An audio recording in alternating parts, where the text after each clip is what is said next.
Welcome to What CEOs Talk About.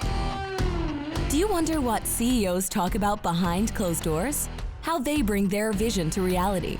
How do they overcome and succeed through adversity? We share that and so much more with each episode. Now, let's get started with the show.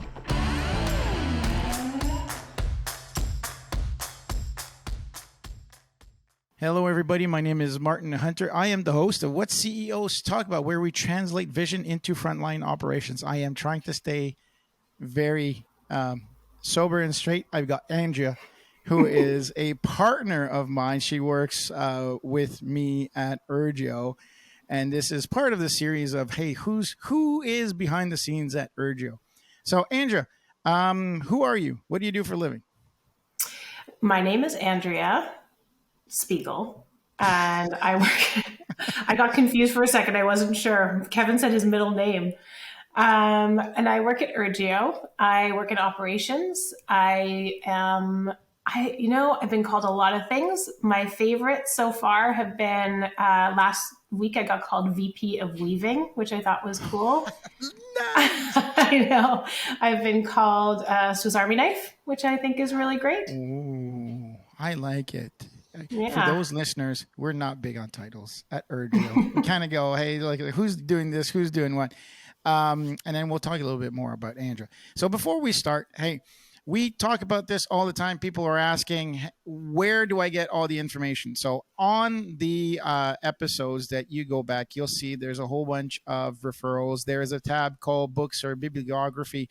Go on there. You'll see all the books that we've got and referral programs on there as well. So take a good look. There's some good information on each of the episodes. You don't have to listen to the whole thing. You can just go on the tab and just kind of scroll through, and it'll give you an insight on what the episode is about. And if there's anything that you want in services, then you can reach out through the links that we've got attached at the bottom of each episode. For that, thank you very much. Andrea, your title is super cool. What is it? My title for the podcast is How We Do Good Business, Not Nice Business. Da, da, da, da. I love it. I love it. I love it. Gives you an opportunity to be an asshole sometimes. No. That's not true. No. I am excited to dive into that because I think, you and I share so many things in common in regards to operations.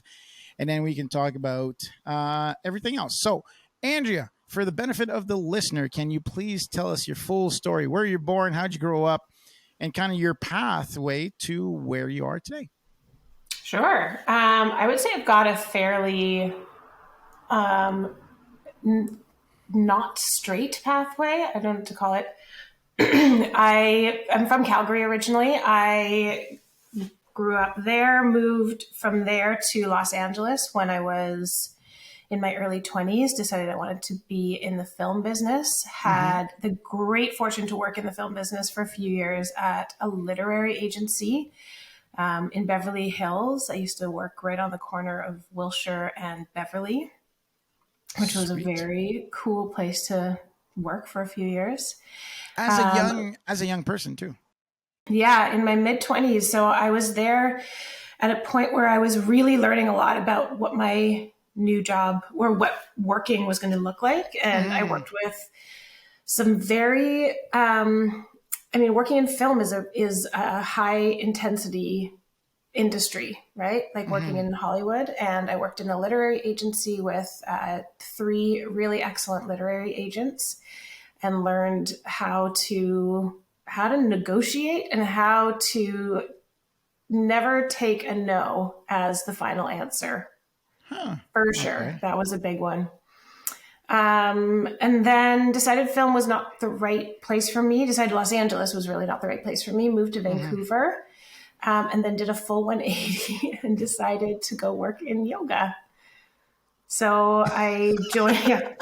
Hey, well, hold on a second. No, don't say a full 80. When you talk about West Coast yoga, when you think about LA, Vancouver, you think about tree huggers, you think of granola people, you think of yoga. That's true. I'm very West Coast. I just didn't know that growing up in the prairies. All right. So you go yoga. Okay. So what was the trigger event? Like kind of what pushed you to say, I want to do yoga? Yeah, that's a good question. I kind of glossed over that for a second. I was sort of not interested in working in film anymore, but the truth of the matter is that I was like, I can work myself harder than I probably should. And Oh, there are, I okay. would say, I found I was working in an industry where they accepted that enthusiastically. And so I ended up burning myself out pretty hard. Mm-hmm. And got to the point where I was like, I don't like anything. I don't like the city I'm in. I don't like the job I have. I had a Mm. dog. I liked her. I liked my dog. And I was going to yoga once a week on the weekends. I was like, that's the only thing I like. So I was like, all right, you know what? I'm going to take a couple months off. I had the great fortune of being able to do that. Did a yoga teacher training, and it just came at the right time. And it was kind of a great transition for me. I think before then I had been very much only living up in like achievement and the future and what I thought I was going to get out of life instead of Mm-hmm. what it was actually like to go through the process of unfolding in my life, which has Mm-hmm. been was pretty transformative for me actually. Yeah, and then What? I moved to Vancouver. Okay, so now we're in yoga. So now you're in Vancouver. So you're starting yoga. Are you doing yoga? Are you teaching yoga? What are you doing in yoga? Yeah, so I moved to Vancouver and I had actually intended to go back into film when I got here. Okay. Had lots of contacts, was referred to a lot of people, got absolutely no film jobs. My yoga teacher in Los Angeles connected me with somebody up here. I Mm-hmm. met her and she was opening one of the new Y Yoga studios. It was in 2008 when Y Yoga was starting. Okay. Y Yoga is a group of yoga studios based in Vancouver and has been national and then kind of shut down some of their studios over COVID, but it was right when they were Mm-hmm. beginning. So I started teaching yoga. I think I was teaching yoga full time for about 3 or 4 months, and she approached me, the woman that had connected me with the studio, and she said, I think there might be more that you can do. Would you be Mm-hmm. interested in running the studio? And so I applied to run the studio. I started running that studio. After a couple of years, I was running multiple studios. And then after a couple more years, I ended up being the regional operations manager for Y Yoga and ended up running all of the BC operations. Oh, Yeah. fabulous. Yeah. Okay. So now you're not just a yoga teacher. You're not just doing yoga. What's a yoga student? A yoga Yogi. student? No, yogi is a person who teaches, right? Yogi is somebody who does yoga. Yogi Oh, or yogi. yogini. Yeah. Oh, well, look at Mhm. that education at the same time. I bend like a rod. Maybe I should do yoga. And You should do yoga. we've talked about this a gajillion times. All right. So now you're at Y Yoga. You're in charge of all operations across the province. What's going on? Getting bored? Got pregnant. Oh shit! All right, you're Got getting busy. pregnant. Yeah, you got Got busy, but pregnant. in the other sense, in the other sense. Yeah, I mean, here's like this is sort of the thing I always think about is like the through line of my career thus far is like I tend to come into companies and it doesn't really matter what the industry is. I tend to like creative industries. I think that's sort Yes. of where I've found myself drawn to. But the thing I end up doing in those industries has always been this sort of it's what we do is what we do at Urgio. It's this creating a really elegant system for people to be able to be creative. So Ooh. that's what I found I did in the film industry. That's what I ended up finding I was really passionate about in at Y Yoga was that I Mhm. was able to, create structure and framework that felt that it was simpler for people to just do their jobs and enjoy what they do. I feel like we spend so much, we spend so much time working, most of us, Mhm. and I want to have fun doing it. And to have Yeah. fun doing it, it has to be like kind of low friction, you know? Yeah. So that's what I found has been the thing that gets me excited. And when I got when I kind of had been in the regional operations role for a few years. I had an awesome manager. A lot was going on that was really good, but there were limits to, where I could go. It's a smallish company.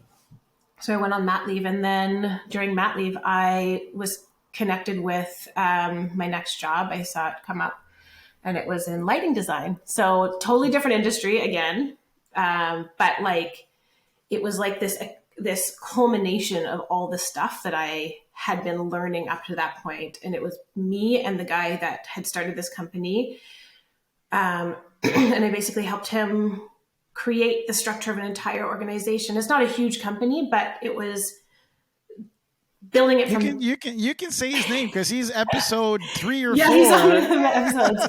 Yeah, so it's Matthew McCormick's studio, and he's one of the him and his wife. So Matthew and Amanda are the owners of this company, and I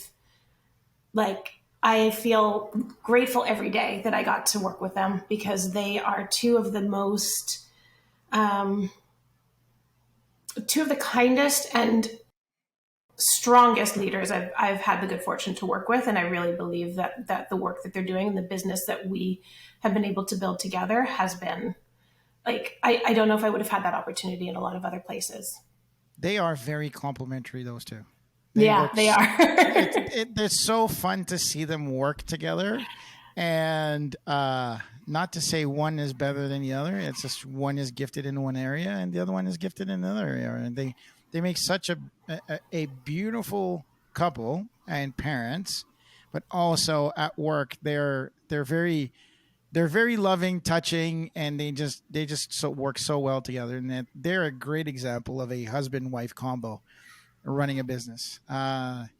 Not always easy for Amanda with having, Matt being so creative, but that's every CEO's kind of problem, day in, day out, married or not. So yeah, it doesn't matter if they're married. That's just what you come up against. But yeah, no, I agree. And I feel like that you said it right. Like they're very complimentary.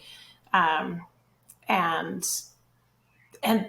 they also have a vision. I think they've got a very clear vision that they're both in alignment with, which is very motivating.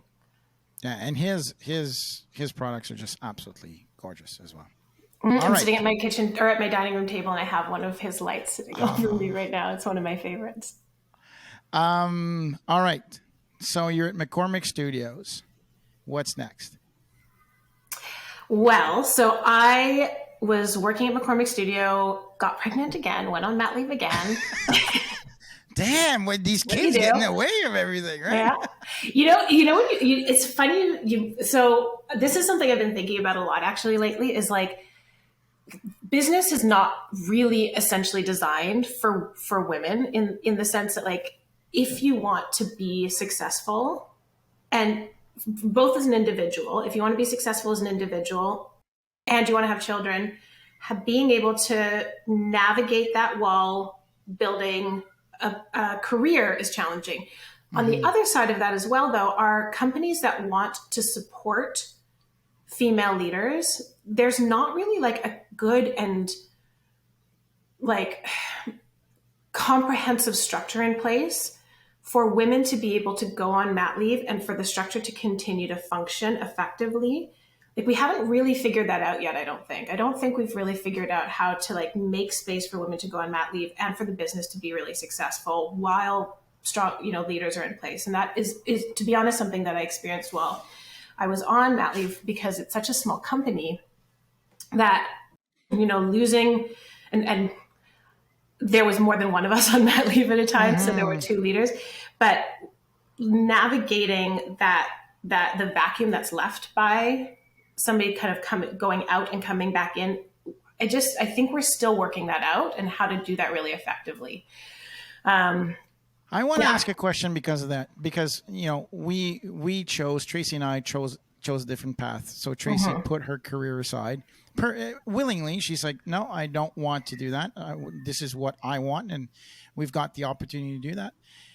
How do you feel? So the thought of, as you were talking, the thought that came to mind was continue. So the continuum, right? So it's just a hard stop for the woman who's given birth. and say, okay, 12 months later or 18 months later, you're going to come back. It's just kind of, it seems hard stop, hard start. And I was wondering, how would you feel, or how does it feel if it was like a 1 hour a week, and I'm not saying, right after, but so you're not in the job, but you're still in the job. You're still getting in, I guess it wouldn't work for people who are, hands-on manufacturing. Yeah. I'm thinking more kind of management leadership, that would be more applicable. But for somebody who, no, sorry, I was just kind of, it's not an easy problem. It's not an easy problem. Yeah. Because there are times where it's like really functional. Like you just need somebody in that seat doing that thing. Correct. And then there are times where the gap that's left is more strategic or conceptual in nature. And again, it's not an easy thing to fill that gap for a period of time with a different leader, a different perspective. And then how do you transition back into that when you come back?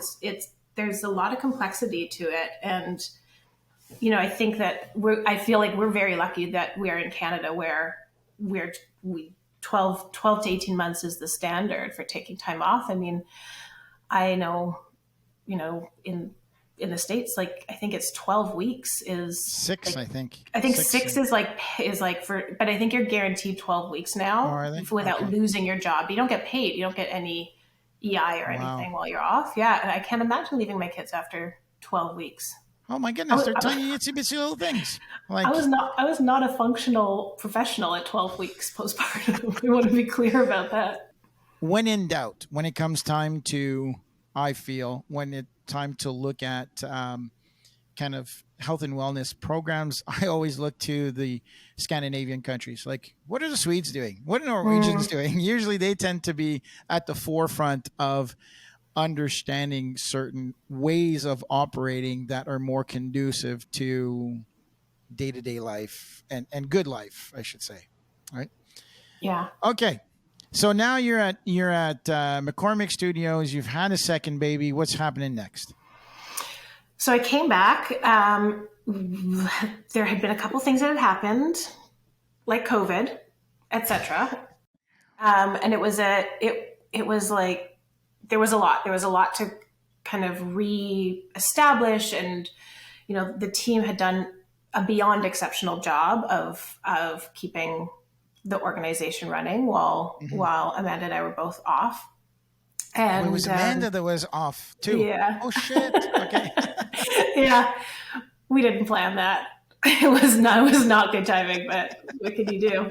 Oh. Yeah. And I came back, and there were a few functional things. Like we'd changed to a new, much more complex software. We'd seen a lot of transition with team. We had some challenges within our team, and I really needed some support. And so I asked Matt for some support, and he went to talk to his leadership team, and he came back with this advice to engage this really great mentor. His name is Martin Hunter from the company called Urgio. And so we did, and we engaged, we talked, we had a weekly meeting, and I honestly, I think back on this a lot because, I had never had a mentor, a professional mentor for a very specific time in my career that needed very specific transformation.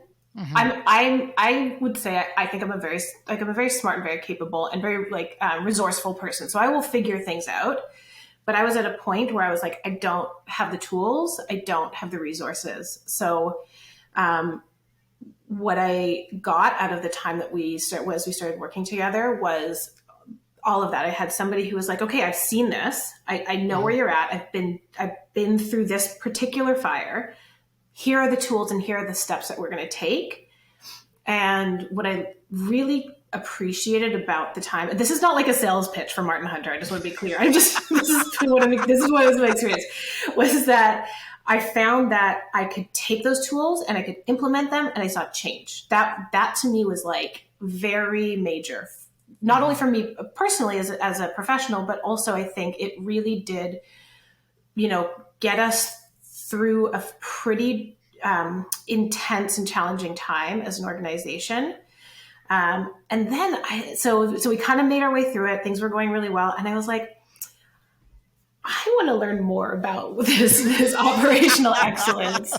So I mean, we figured it out. To be totally frank, it was not a smooth transformation. But I do also think that this is where I think this is part of, to come back to the title of our podcast today, Martin, doing the thing that is right is not always doing the thing that feels nice. And doing this was right, even though it was not like, even though transition, just because I really care about that company. I really care about, this Matthew McCormick studio. I care about Matt and Amanda and that team very much. And so making the decision to try something new was hard for all of us, but we did it, I think, in a way that, to the best of our ability, was respectful of the individual, was compassionate, but had also good boundaries. That to me is one of the most critical, core foundational pieces when it comes to doing good and not being worried about being nice. I am a nice person. I'm not that. I've had to learn. But I've had to learn not to worry about being nice. You know what I mean? I am nice. Yeah. What I have to care about being is doing good. That's actually more important. That creates good foundation, good structure.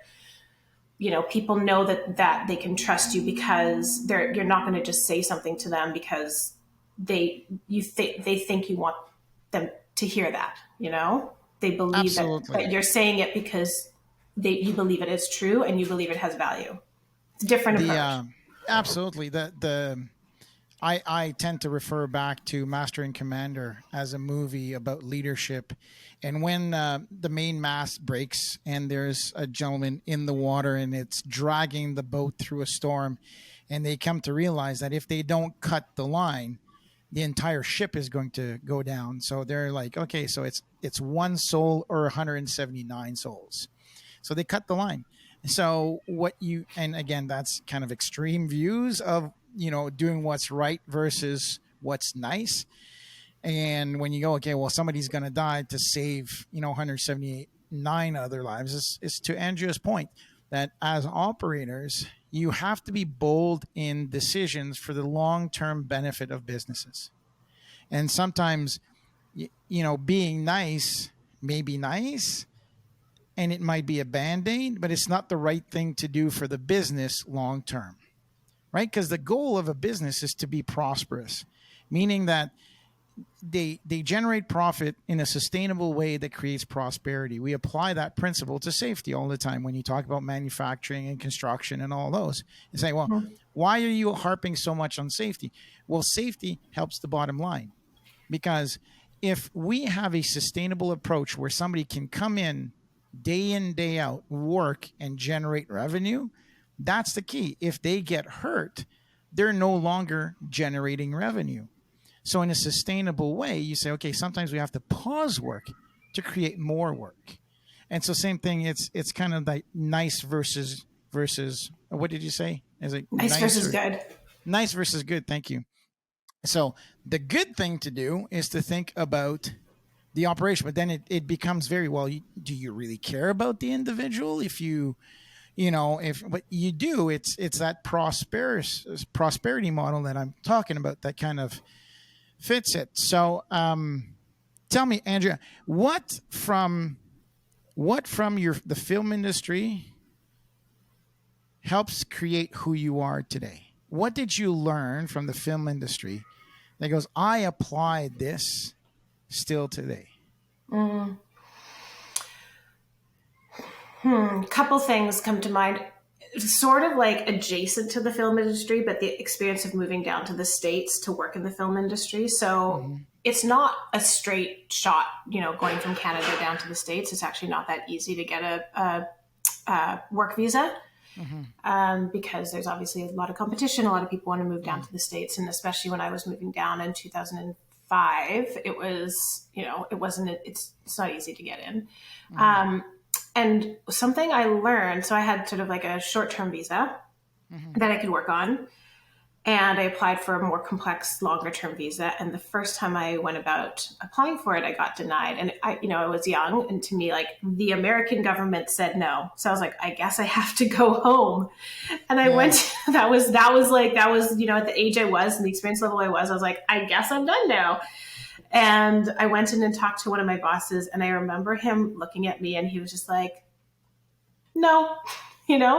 And he just went into this, okay, they said no this time. How do we get them to say yes? And that experience of seeing somebody like this person saying this structure, this organization that you thought was the absolute truth in the matter, the thing that, like, if they say yes, yes, and if they say no, no, and that's the way it is, black and white. He's like, nope, that's negotiable.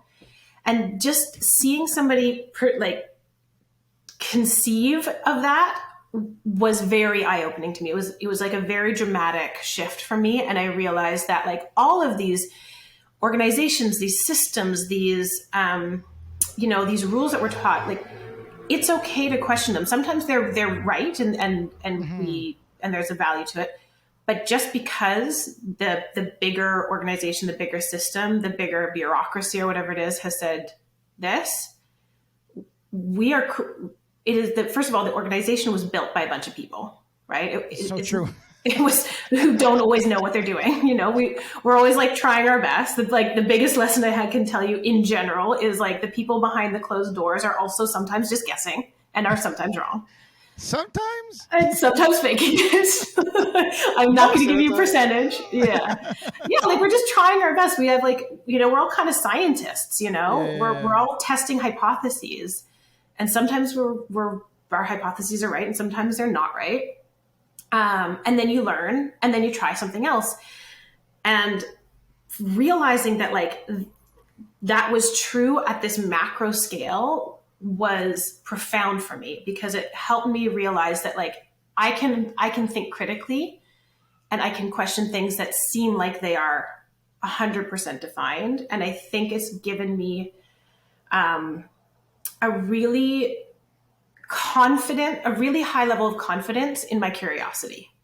I feel very, very confident in being curious. So now I know where it comes from. That's where it comes from. It comes from the American government. Thank you, American government. I learned that. .gov. Yeah, put that one in the show notes.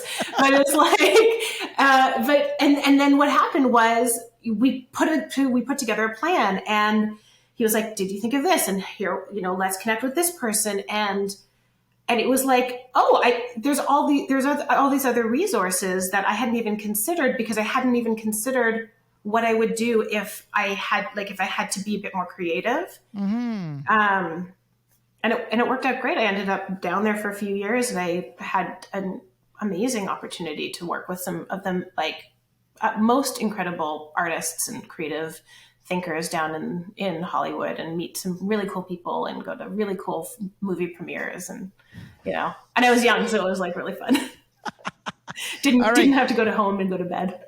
Same question for why yoga. Biggest learning? Yeah. Why yoga? A lot. There's a lot. Pick one. Oh, man. Okay. The biggest thing I will say that I learned is that it is very important to understand what the exchange is when you are working with an organization.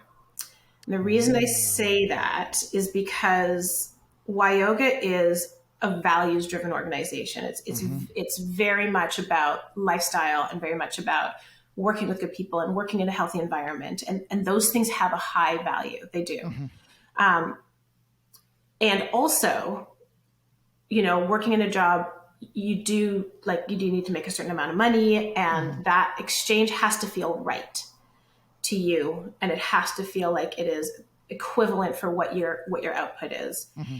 And something I think is really important is, I think the organization of Yoga has always tried, the people that lead it have always tried to be very explicit and very transparent about what that exchange looks like, because working in health and wellness is not $1 million career, Yeah. you know?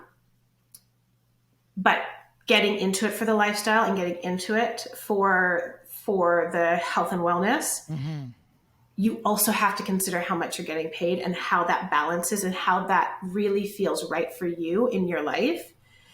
Because if you don't feel like that exchange is right, it turns into a sense of obligation, and it kind of flips the value on its head. And I think it becomes unhealthy. And there's not, I think the people that lead Y Yoga really do try their best to really be open about that, but it's like a fun, shiny place to work. And I think when you work in fun, shiny places, you have to be on that a lot, because people are going to like go into it thinking that it'll be okay. They'll get enough out of the non-monetary value. And then really at the end of the day, they do just need to pay their bill, and they have to pay for their rent. They have to pay their rent. One thing that Andrea said that I want to clarify with the audience is that what you think your worth is and fair market value are a place that meet. Just because you think you're worth $200,000 doesn't mean that somebody's going to pay you $200,000. So I want people to stop thinking that, get off your high horse and say, well, I'm worth this. Yeah, okay, great. What's the fair market value? You're going to have to come down or level out. And I think that there's too many people that go, well, I don't want to take this job. And then all of a sudden they go down this path and say, well, nobody wants to hire me. Well, okay, look at and we hire at Urgio, we always hire for attitude, skill, knowledge, experience, energy, and time, depending on where you're at. And so if you got the right attitude and right skill, you understand that you might have to adjust your pay scale to be able to demonstrate the experience that you have. There's a trust component in all of that needs to be defined. So I want to come back to that, what Andrea said, because it's really important. What are you worth? Not just, and you have to think of it very much fiscally, like what's the fair market value for a position in that role, in that area that's worth that much money. Now, that is only one component, just a single component out of the total compensation package that Andrea is mentioning, right? What are the benefits of working there? Can I get free yoga classes? If I love yoga and I can do yoga all day and I can learn more about yoga and I can talk to people about yoga and I can live and breathe and live day in, day out. I mean, I wish I could make a living off of rugby. Do you know how much rugby coaches make money? It's probably not $1 million job. It's probably a negative because there's so many volunteer coaches out there. So there's very few professional coaches, and professional coaches don't make that much. Yeah. Anyways, all to say. Okay, Andrea, why did you pick that title of the show? Why did you pick that one? So there's a couple reasons. I think the most important reason is that I, in my experience, have found that there's a big confusion in business, and I'm kind of generalizing and I'm stereotyping, and it comes a lot from my experience of working. I worked at Y Yoga for a long time, and that organization is primarily made up of women. Okay.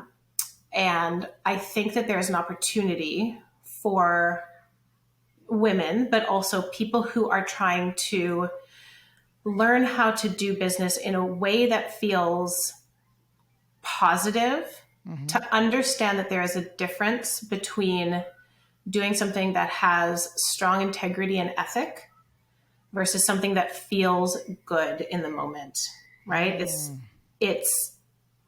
really to me, the big pieces that encompasses are boundaries and honesty or truth, right? Or trust. I mean, because you build trust by being honest. You build trust by having boundaries that people can believe are consistent.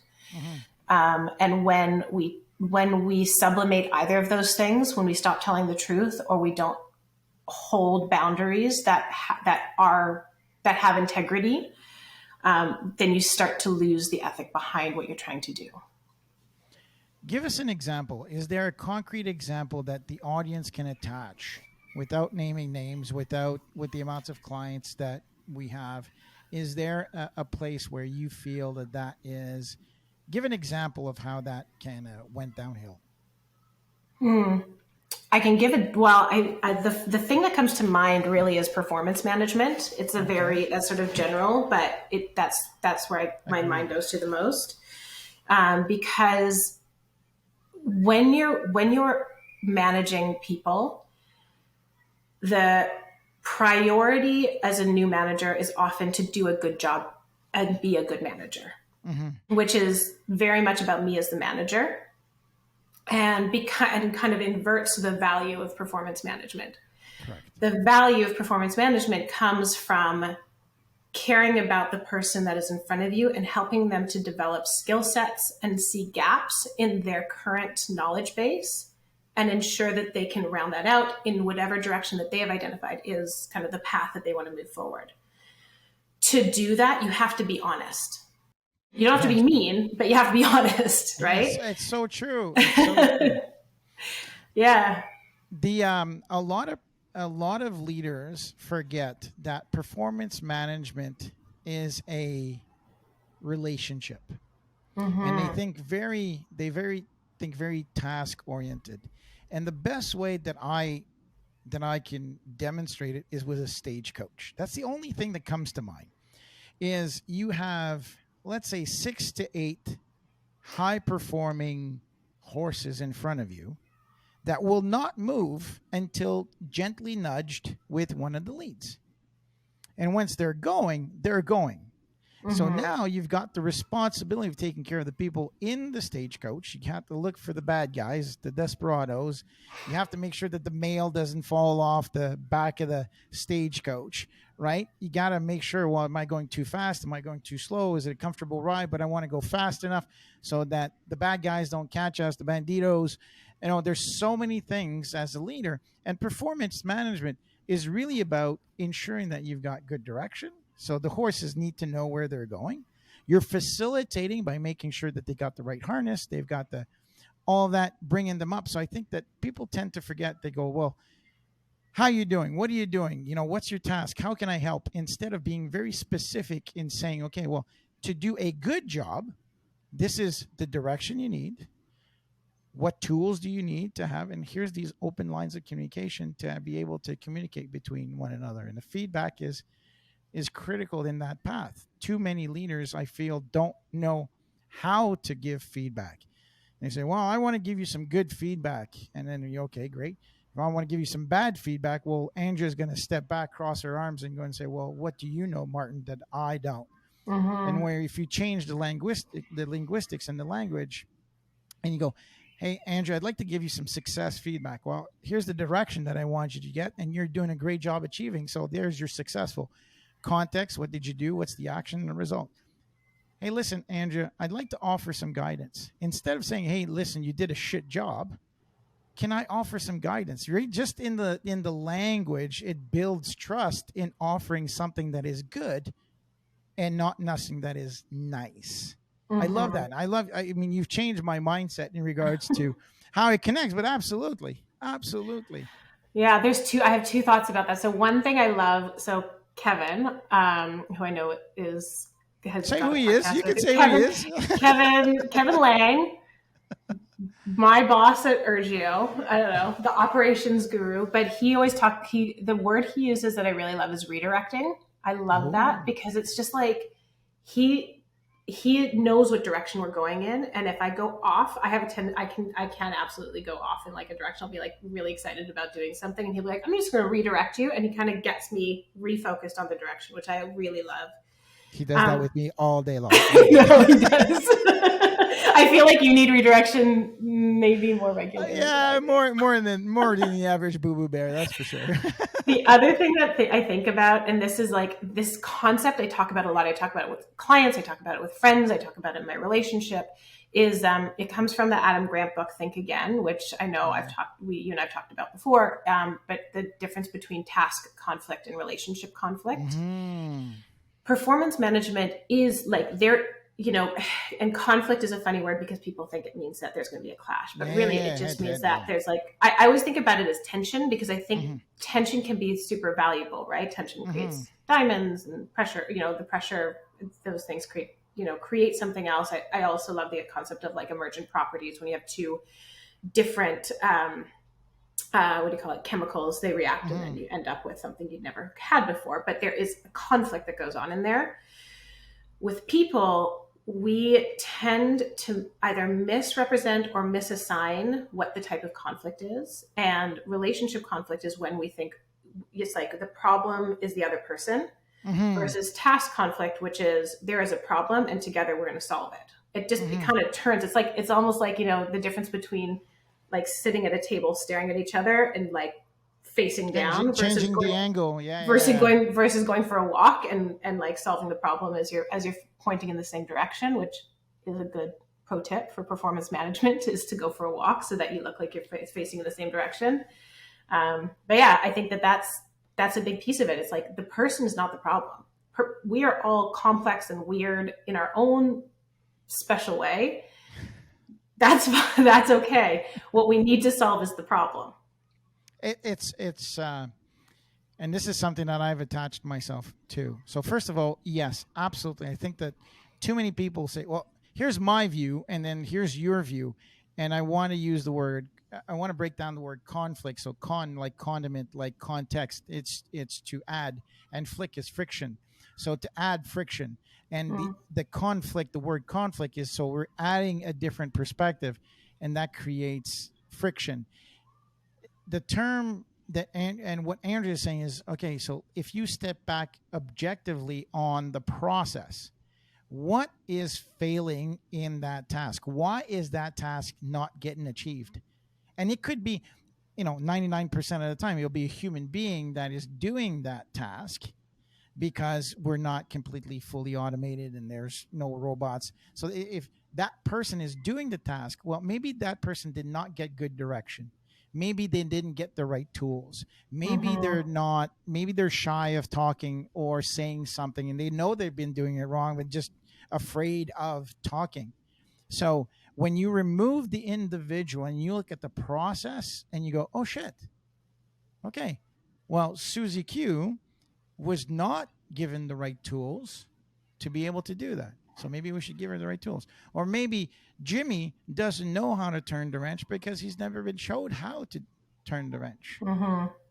And when you remove the person, then it's not Jimmy's fault. Is really whose fault is it? It's the supervisors who, and again, we're not putting blame on the supervisors, but it's your job to be strategic and plan for all these things. And if you did not, then, the finger points back at you pretty darn quick, and you go, oh shit, that's kind of my fault. I didn't think about that. Okay, well, it's not your fault. You just didn't think about it. So again, it's a process failure. So then you're going, okay, well, maybe we should train everybody to use a Phillips screwdriver instead of a square head to turn the wrench. Okay, great. So now you've got two tasks that have been achieved by focusing on the task conflict and not the, how do we say, individual conflict? Relationship conflict. Thank you very much. Thank you very much. Yeah. And I'm glad you say that talk about process, because that's actually why I think, like my sweet spot in working and the type of work I do is very much this sort of confluence between process and people. That's where I like to live. And it's because, and this is I'm going to just own this. I am a nerd for process. Yes, you are. I like spreadsheets. I like flow maps. I like all of that nerd stuff, and I'm not ashamed of it. Because what it does is it takes the process, it takes the thing out of the person's head. One of the arts of process design is it takes the thing we do out of the person's head, makes it into something that can be replicated, and then helps us identify the gaps that make it so that we can make it easier for people to achieve their jobs. That's really what process is. And to do that, and the effect of doing that is that people now can go on vacation because they're not the only person that has this in their head. They can enjoy their work because they know that they're either achieving the tasks that they have to do to hit the thing. So there's like a sense of accomplishment.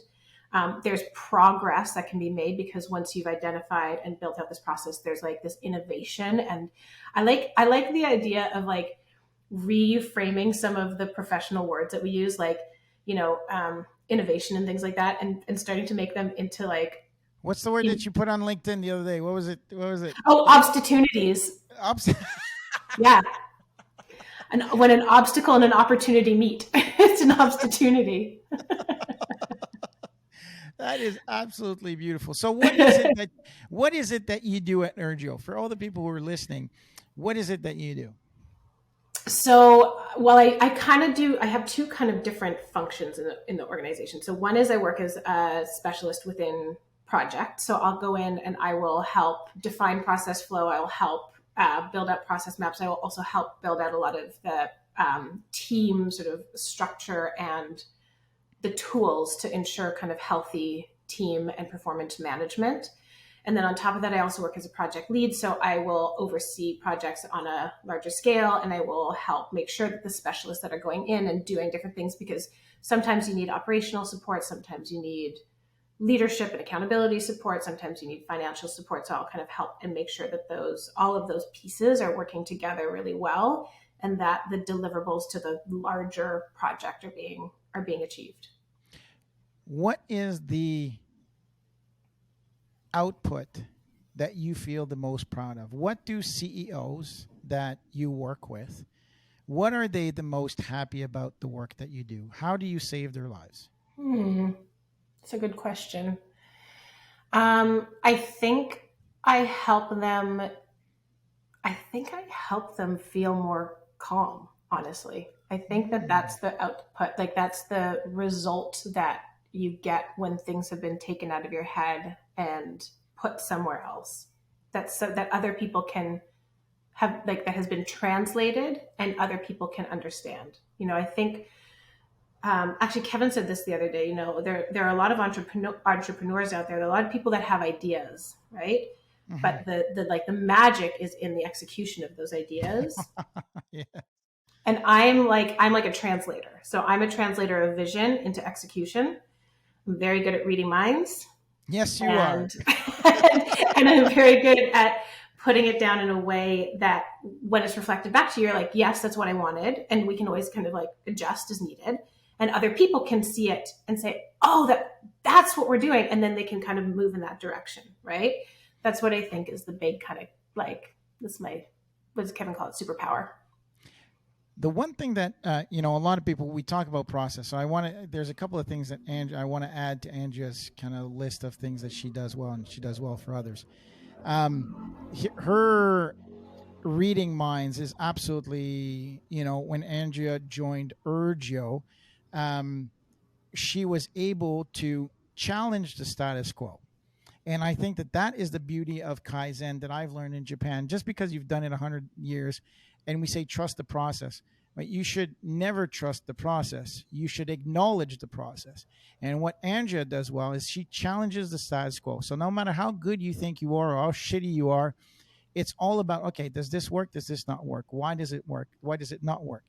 And if you think of Andrea as a plumber, right? What she does is she looks at the entire hydraulic system and she says, okay, where's the flow? What should be the water pressure, water flow at certain areas? And if it's not matching these, well, first of all, she challenges the qualifiers or the metrics. Why should it be at this pressure? And why should it be, at this flow? So she challenges everything and then and I believe that this is where she brings such creativity. And creativity is not just about putting paint on the wall or making, vases out of clay. It's how do I think differently? What other approaches do I have? What is out there that she got when she was looking for that extra, or when .gov said, no, you're not coming to the US. She's like, okay, shit, that consistent persistence, innovative way of thinking is not just about, painting beautiful flowers. So I think there's an underestimation of operational excellence out there. People believe, oh, the visionary is going to save us. He doesn't. I've been put in the visionary state, and I think I'm a pretty high level operator. So imagine Andrea, who is dealing with a visionary operator, and she has to capture everything out of my brain, and she's done it very, very well. So That's kind of the benefit. And that's how she saves.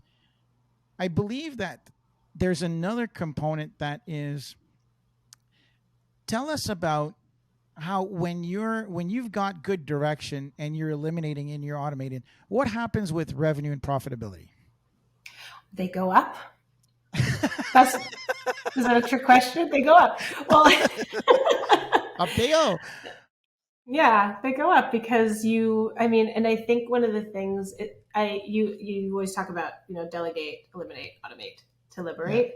And I think that, to me, again, because my like happy place is between the people and the process, my goal is always to make sure that the revenue is going up so that the right people are doing the right work and getting paid the right amount.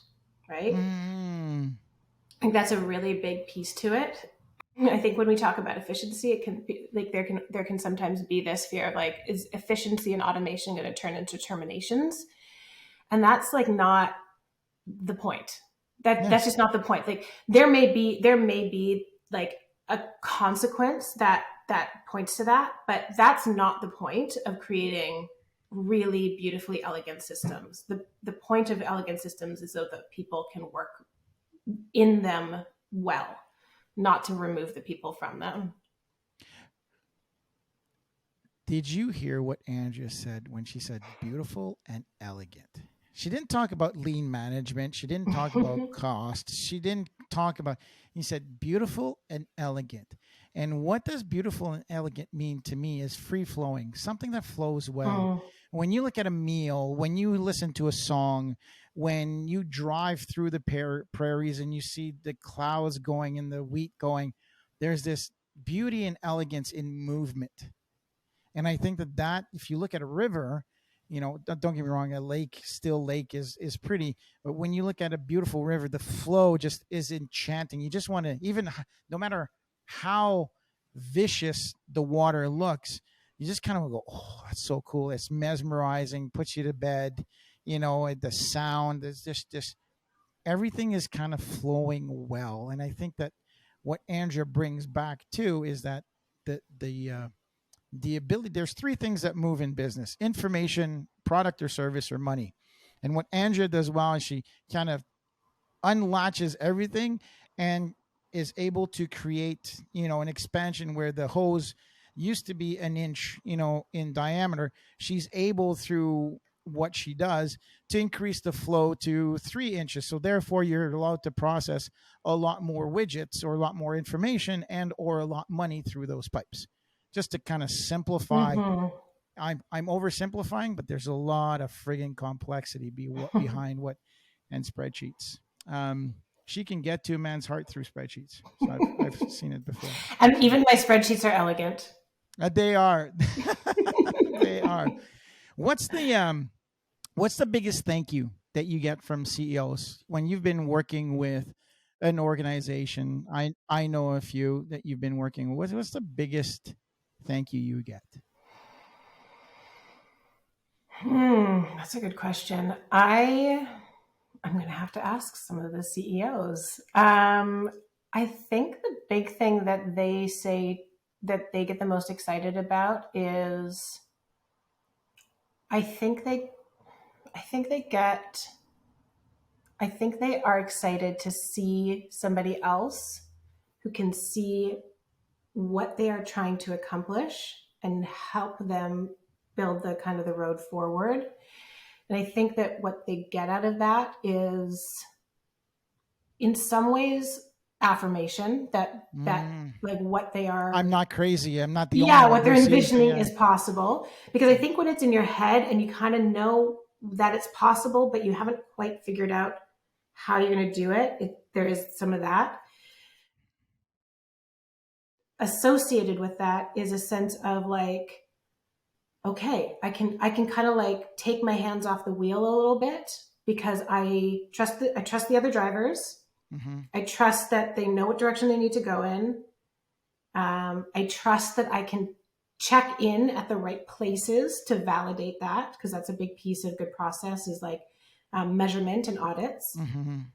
And so they can start to like take some of the hats off and start to focus on what they are passionate about. Because what happens with a lot of entrepreneurs and visionaries and CEOs is like they start a business to do a thing, and then they end up doing the business and not the thing.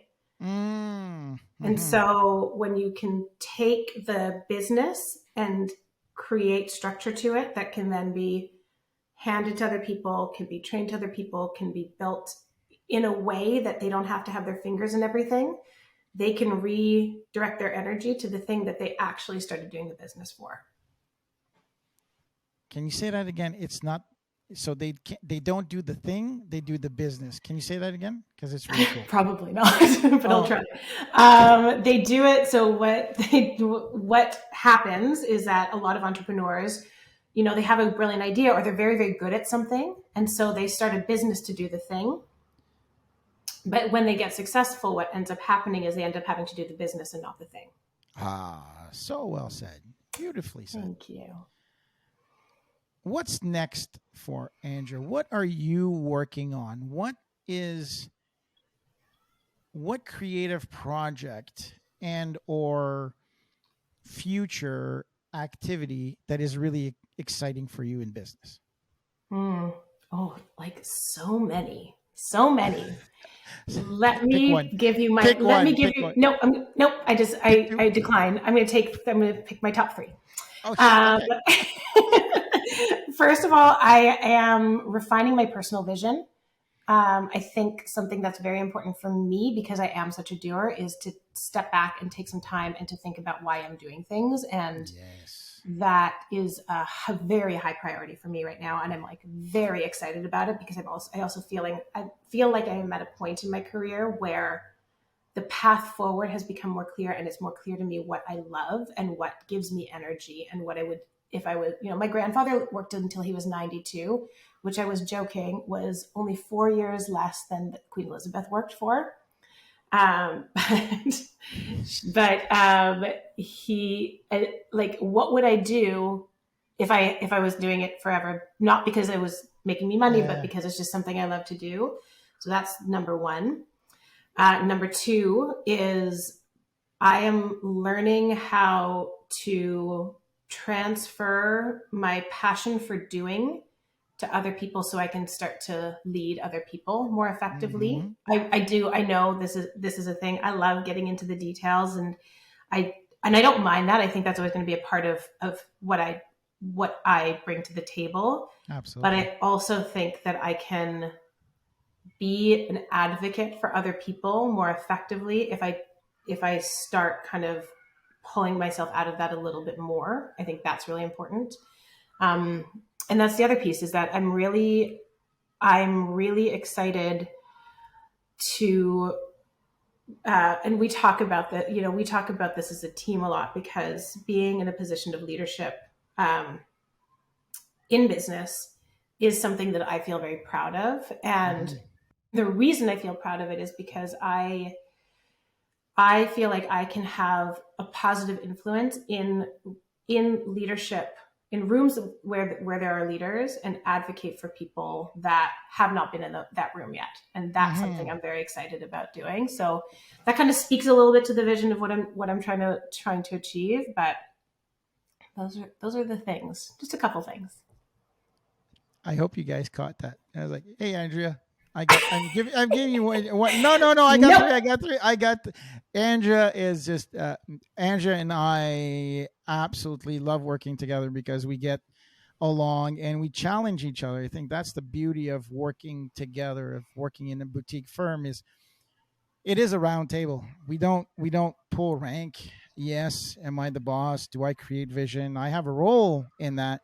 Without Andrea, I'm not capable of achieving what I want to achieve. And without me, Andrea's not capable of achieving what she's envisioning and looking for, and given the room to be able to do so.